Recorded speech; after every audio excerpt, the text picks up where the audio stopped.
ক্ষমা চেয়েও শেষ রক্ষা হচ্ছে না ফিফা সভাপতি জিয়ানি ইনফান্তিনোর।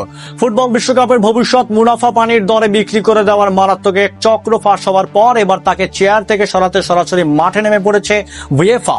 ঠিক কি এমন দুর্নীতি বা ভুল সিদ্ধান্ত নিয়েছিল ইনফান্তিনো, যার জেরে ফুটবলের সর্বোচ্চ নিয়ন্ত্রক সংস্থা এখন চলছে এক মহা ভূমিকম্প?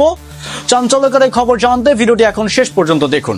ফিফা সভাপতি জিয়ানি ইনফান্তিনো বাজার মূল্যের চেয়ে অনেক কম দামে ফুটবল বিশ্বকাপের ভবিষ্যৎ মুনাফা বিক্রি করে দিতে গোপনে রাজি হয়েছিলেন কিনা তা এখন অত্যন্ত কঠোরভাবে খতিয়ে দেখার উদ্যোগ নিয়েছে ইউরোপীয় ফুটবলের গভর্নিং বডি উয়েফা।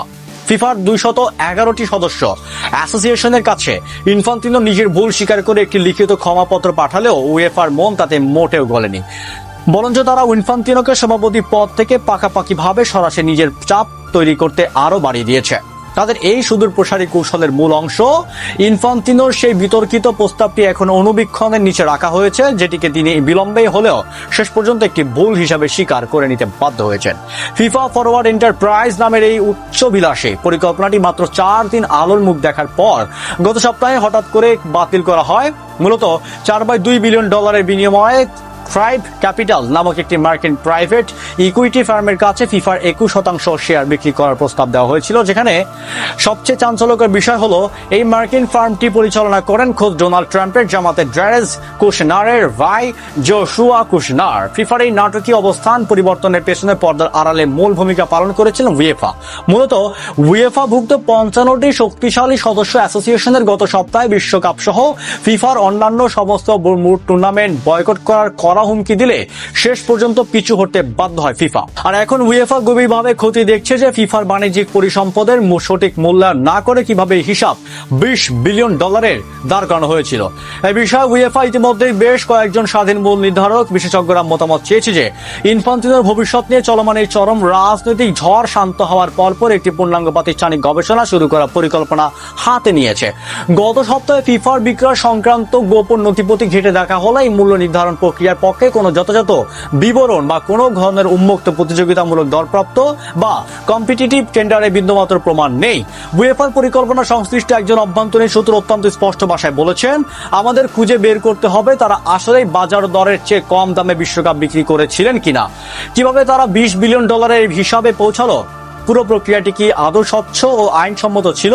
সাধারণত 4 বছরের বিশ্বকাপ চক্রের শেষ ফিফার মোট রাজত্ব আয় থেকে $15 বিলিয়ন। এই হিসাবটা পরিষ্কার। শীর্ষ বিশ্লেষকরা বলেছেন $20 বিলিয়ন মূল্য ছিল অত্যন্ত কম, বিশেষ করে যখন এই প্রস্তাবে তো নতুন টুর্নামেন্ট গঠন বা টুর্নামেন্টের পরিধি বাড়ানোর ব্যাপারে কোনো ধরনের বাধা বা শর্ত রাখা হয়নি। ফিফার নিজস্ব শাসন ব্যবস্থা বা গভর্নরসের একটি পুঙ্খানুপুঙ্খ পর্যালোচনা দাবি জানিয়ে কঠোর আইনি পদক্ষেপ নেওয়ার হুঙ্কার বেড়েছে উয়েফা। চাঞ্চল্যকর বিষয় হলো খোদ ফিফার অভ্যন্তরে এই গোপনীয় বিকল্প পরিকল্পনার বিরুদ্ধে তীব্র সমালোচনা করেছিলেন শীর্ষ কর্মকর্তারা।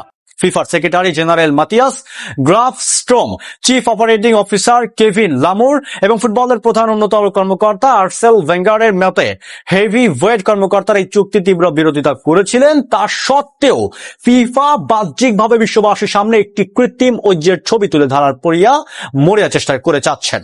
সম্প্রতি মরক্কোর রাবাতে সংকটকালীন এই গুরুত্বপূর্ণ বৈঠকে যোগ দেওয়ার পর বুধবার মালাউই ও জাম্বিয়ার মধ্যকার women's Africa cup of Nations এর গ্রুপ পর্বের ম্যাচে সেক্রেটারি জেনারেল গ্রাফস্ট্রোমের ঠিক পাশে বসে খেলা উপভোগ করাতে দেখা গেছে ইনফান্তিনোকে। এর পরপরই ফিফা তড়িঘড়ি করে বিবৃতি জারি করে দাবি করেন যে সংস্থাটি পূর্ণ সমর্থন নাকি এখনো তাদের বর্তমান প্রেসিডেন্টের সাথেই রয়েছে। লিখিত ক্ষমা প্রার্থনা এবং বাহ্যিক সমর্থনের নাটক সত্ত্বেও উয়েফার এই কঠোর অবস্থানে কি তবে টিকতে পারবেন ফিফার সভাপতি? বন্ধুরা, বিশ্বকাপের মুনাফা বিক্রির বিতর্ক এবং ইনফান্তিনোর ভবিষ্যৎ নিয়ে আপনার মূল্যবান মতামত কি? আপনার মূল্যবান মতামত কমেন্টে আমাদের জানিয়ে ভিডিওটি ভালো লাগলে লাইক ও শেয়ার করে ফুটবলের সমস্ত ব্রেকিং নিউজ সবার আগে পেতে আমাদের চ্যানেলটি সাবস্ক্রাইব করে পেজটি ফলো করে সাথেই থাকুন। দেখা হচ্ছে খুব শীঘ্রই। ধন্যবাদ।